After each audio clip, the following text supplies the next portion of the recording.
Kami pasrah dengan gempa, Pak. Kami berdoa kalau sudah soal gempa. Tapi kalau soal ini, kami tidak terima. Data yang Bapak sampaikan, deforestasi hutan yang turun. Saya curiga, kebun kayu monokultur, Bapak hitung sebagai ganti hutan primer, hutan alam primer di hulu sungai. Sehingga deforestasinya turun. Itu juga tercermin dari data yang dipaparkan bahwa kerusakan di daerah aliran sungai sedemikian dahsyatnya. Maka tidak heran kalau banjir bandang ini luar biasa. Kalau ada data, ada foto mungkin, dan pasti saya rasa bapak-bapak juga sudah ketahui, ada gelondongan kayu di Sanyang Baka, Kabupaten Solo. Itu kita pastikan dari Taman Nasional Kerinci Sebelat, Pak, kayunya. Coba Pak bayangkan, gimana nggak terjadi seperti ini? Kalau memang pembiaran itu sudah terjadi sedemikian lama, Pak. Bapak tadi nunjukin ada 3 kasus, ada 3 foto yang saya lihat, yang sudah terungkap. Apa? Ayo upaya pemulihannya. Saya pastikan sampai sekarang juga belum. Ini kan yang disampaikan ini baru cuman soal pembabatan hutan, pembalakan liar, secuil, Pak. Bapak tidak paparkan data tambang ilegal yang menghancurkan hutan sedemikian parahnya. Ayo dong, buka. Itu kan di sepanjang aliran sungai itu semuanya juga tambang ilegal. Nggak bakal punya izin kok. Dan itu kawasan hutan. Kemana aja kita selama ini, Pak?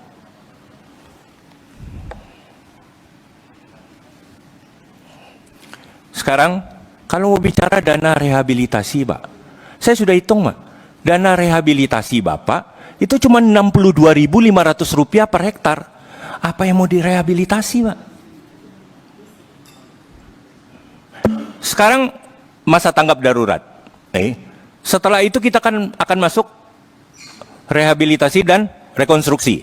Saya harapkan Pak Menteri, Pak Wamen beserta jajaran, ayolah di rehab rekon ini, hutan ini juga harus direhabilitasi. Jangan sampai infrastruktur yang rusak, direhabilitasi, direkonstruksi, tetapi hulu bencana ini tidak diselesaikan. Kalaulah siklon ini pertama kali dalam sejarah sudah terjadi, itu kan tidak menutup kemungkinan akan terjadi lagi, toh. Jangan nanti curah hujan lagi yang disalahkan.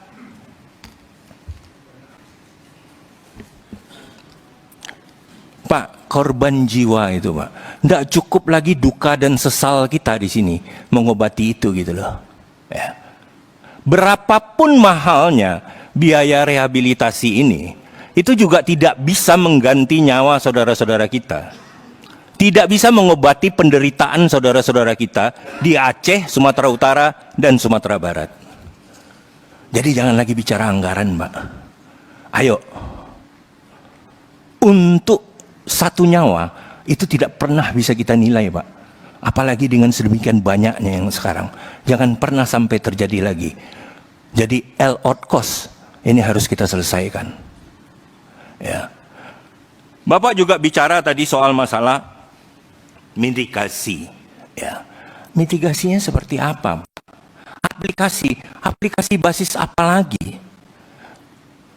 Ini kan butuh kreativitas baru, Pak. Butuh ide, gitu loh. Sumatera itu daerah yang berawan. Citra satelit itu sudah nggak bisa lagi menembus itu, gitu loh. Ini kan yang terjadi selama ini kan soal satelit, nih kan data satelit. Buktinya hutannya tetap gundul kok. Oleh karena itu ayo dong. Apa? Sekarang kan ada teknologi radar. Radar Sentinel itu bisa membaca bukaan lahan 0,1 sampai 0,5 hektar. Ayolah. Jangan lagi kemudian berpikiran masih yang kuno-kuno gitu loh, Pak. Sudah tahu dengan teknologi yang sekarang tidak memadai, ayo dikembangkan dong. Dipikirkan caranya. Tidak hal yang gagal kita ulang lagi terus-menerus, gitu loh. Jadi tolong Pak Menteri Besar, ini benar-benar serius lah, Pak. Ya, kita tidak berharap ini terjadi lagi, Pak. Kami di Sumatera Barat itu, Pak, kalau gempa udah makanan sehari-hari, Pak. Ya. Cuman itu ya di dalam tanah ya. Nggak ada juga yang pernah bisa kami salahkan gitu loh ketika tanah ini bergerak gitu loh. Karena tidak bisa dimitigasi gitu loh. Belum ada juga ilmunya sampai ke sana gitu loh. Maka kami kalau di bawah 6 skala Richter nggak lari, Pak, keluar rumah, Pak. Kalau sudah di atas 6 baru lari keluar rumah. Tapi kalau ini bisa, Pak. Ini bisa dimitigasi. Kita tahu penyebabnya. Ayo. Kami pasrah dengan gempa, Pak. Kami berdoa kalau sudah soal gempa. Tapi kalau soal ini kami tidak terima. Karena ini bisa diurai dan bisa diselesaikan. Terima kasih Ibu Ketua.